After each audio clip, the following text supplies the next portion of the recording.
Assalamualaikum warahmatullahi wabarakatuh. Ananda SMPT Bunaya, apa kabar hari ini? Semoga antum dalam keadaan sehat walafiat dan selalu dalam lindungan Allah Subhanahu wa taala. Oke, kembali lagi bersama Ustazah Adaha dalam pembelajaran prakarya. Prakarya kali ini untuk kelas 9 ya. Nah, babnya mengenai budidaya ikan konsumsi. Sebelum pembelajaran dimulai, lebih baik kita mengucapkan nafas basmalah, Bismillahirrahmanirrahim, dan doa sebelum belajar. Rabbi zidni ilman warzuqni fahman. Semoga dengan pelafasan basmalah dan doa sebelum belajar menambah keberkahan kita untuk menuntut ilmu. Prakarya mengenai budidaya ikan konsumsi ini bertujuan untuk Ananda semua agar atau mampu mendeskripsikan, menganalisiskan jenis dari budidaya ikan konsumsi.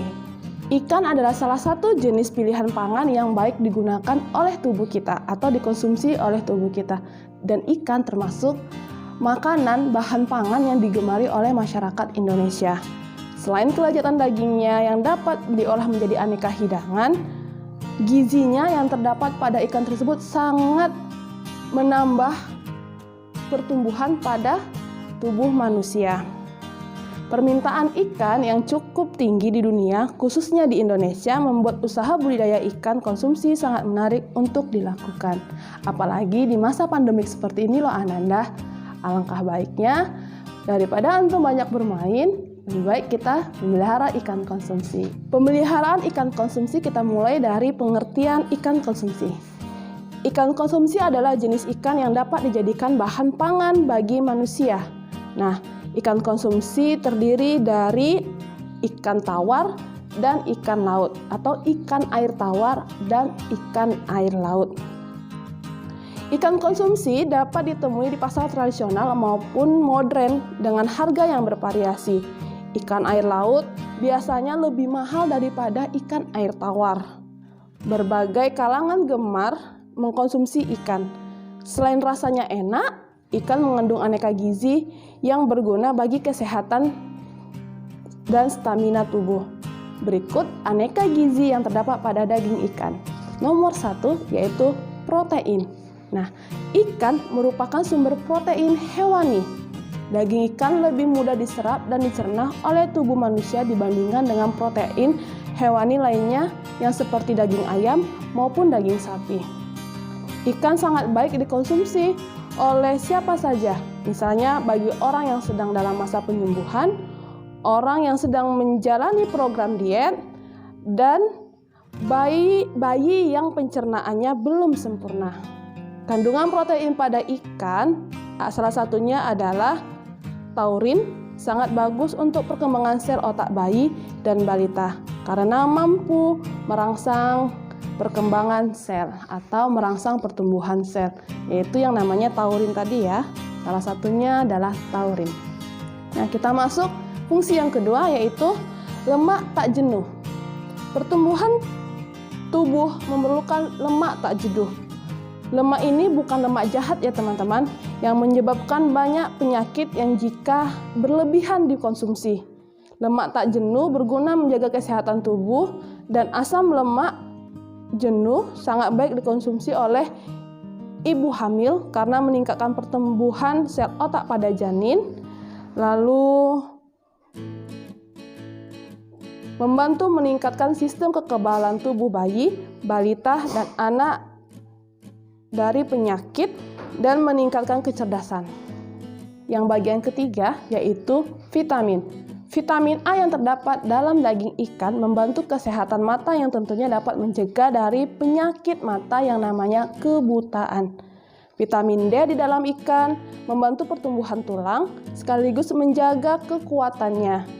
Selain itu, ikan juga mengandung vitamin B kompleks untuk kesehatan jantung, perlindungan terhadap penyakit kanker, menurunkan kadar kolesterol dalam darah, menghasilkan energi untuk beraktivitas, mengurangi reaksi alergi, mencegah migran, dan mencegah depresi.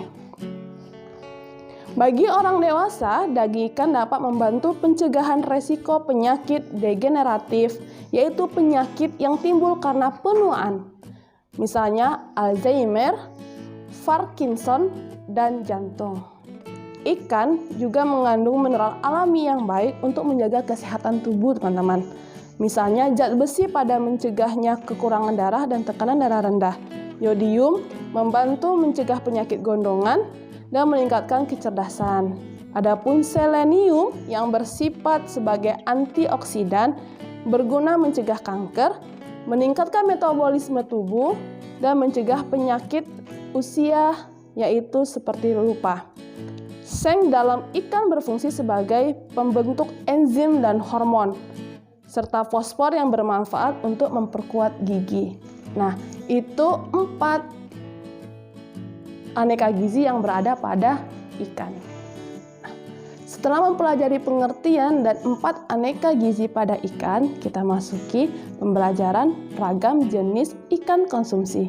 Nah, jenis ikan konsumsi dapat dibedakan berdasarkan habitat atau tempat hidupnya, yaitu di perairan darat dan perairan laut, atau biasa disebut dengan ikan air tawar dan ikan air laut. Selain itu, ikan konsumsi juga dapat dibedakan dari tempat ikan berasal. Untuk jenis ikan dari perairan darat dapat dari hasil budidaya dan hanya sedikit yang dapat dihasilkan dari tangkapan di sungai atau lainnya. Berikut adalah jenis-jenis ikan konsumsi umum baik yang berasal dari perairan laut maupun berasal dari perairan darat. Kita lihat gambar di samping Ustazah ya. Yang pertama, ikan perairan laut atau disebut dengan ikan laut, diantaranya adalah tongkol, kerapu, ekor kuning, kembung, baronang, tenggiri, pari, teri, kakap, cakalang, cumi-cumi, sotong, dan udang laut. Sedangkan ikan yang berasal dari perairan darat atau ikan air tawar diantaranya adalah bawal sungai, gurame, emas, lele, mujair, baung, gabus, nila, patin, belut, tawes, dan sepat. Baik Ananda semua, itulah materi yang telah Ustazah sampaikan kepada antum-antuna semua. Semoga apa yang saya sampaikan dapat antum aplikasikan. Selanjutnya, silakan antum baca tugas yang Ustazah berikan hari ini. Oke, ini tugasnya. Setelah antum baca, antum kerjakan, lalu silakan dikumpulkan kembali ya. Ustazah tunggu.